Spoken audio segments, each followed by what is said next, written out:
বিজয়নগর গ্রামের ছোট এক জঙ্গলে টুনি ও তার এক ছানা বসবাস করত। টুনির ছোট সংসার অনেক অভাবে কাটত। একদিন টুনির ছানাটি টুনিকে বলল, মা, ও মা, আমাকে তুমি কিছু খেতে দাও না। কাল থেকে তো বলেই যাচ্ছ আমাকে একটু পর খাবার এনে দিবে, কিন্তু তোমার একটু সময় শেষ হচ্ছে না? আমি যে আর সহ্য করতে পারছি না মা।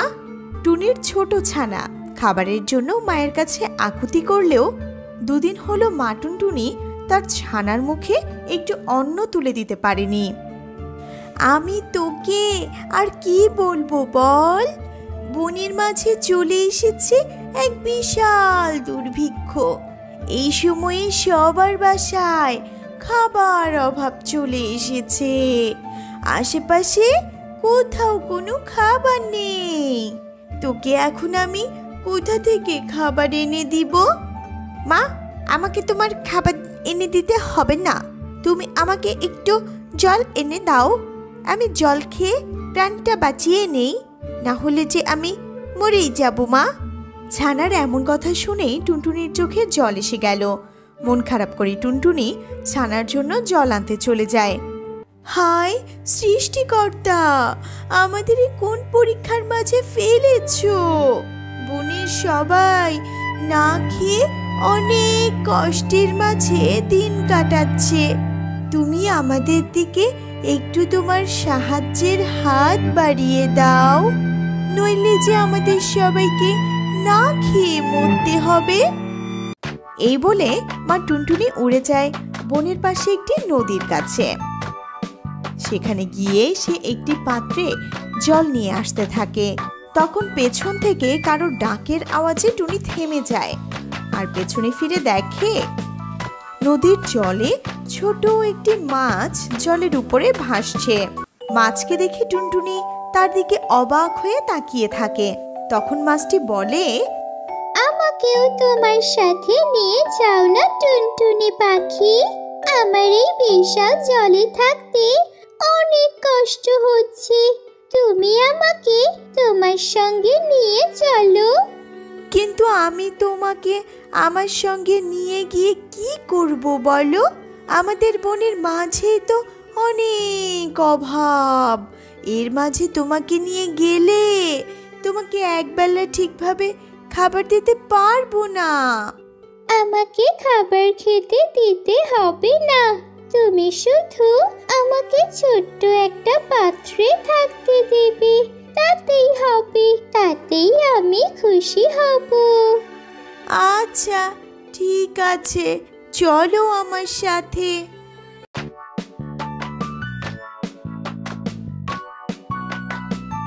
মা, তুমি এসেছো? দাও আমাকে ওই জলটুকুই দাও।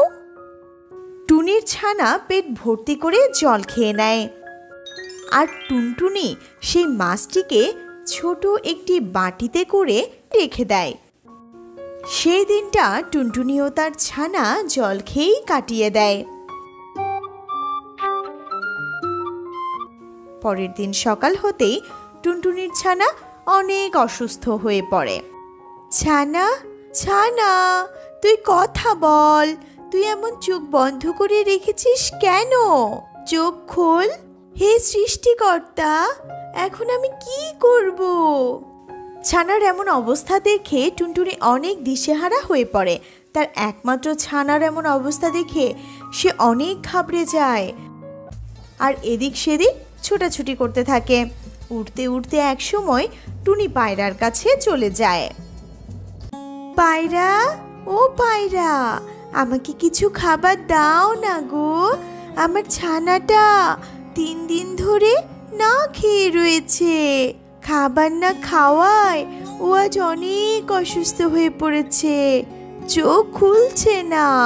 আমাকে কিছু খাবার দাও। না না বাবু, আমি তোমাকে একটুও খাবার ধার দিতে পারবো না। তুমি এখন এখান থেকে যাও তো, এমনিতেই চারিদিকে দুর্ভিক্ষ নেমেছে, তার উপর আবার এসব আপদ এসে জমা হলো। যাও তো যাও, আমার বাসার সামনে একদম ভিড় করবে না। পায়রার কাছে কোনো রকম সাহায্য না পেয়ে টুনটুনি সেখানে আর দেরি না করে উড়তে উড়তে চলে যায় কাকের বাসায়। আর সেখানে গিয়ে দেখে কাক তার ছানাদের খাবার খাওয়াচ্ছে। আমাকে কিছু খাবার দাও না কাক ভাই, আমার ছানাটার শরীর অনেক খারাপ, ক্ষুধার জ্বালায় চোখ মেলে চাইছে না, তুমি আমাকে একটু দয়া করো। তুমি কি বলেছো সব টুনি বোন? তোমার মাথাটা কি খারাপ হয়ে গেছে? আমি এই সময় তোমাকে খাবার ধার দিলে কয়েকদিন বাদে যখন আমার খাবার ফুরিয়ে যাবে তখন আমি খাবার কোথায় পাবো? আমি আমার ছানাদের অকালে হারাতে চাই না। কাকের কাছ থেকে এমন কথা শুনে টুনটুনির চোখ দিয়ে জল পড়তে লাগলো, কারণ যখন কাকের খারাপ সময় ছিল তখন এই টুনটুনি খাবার দিয়ে তাদের সাহায্য করেছিল।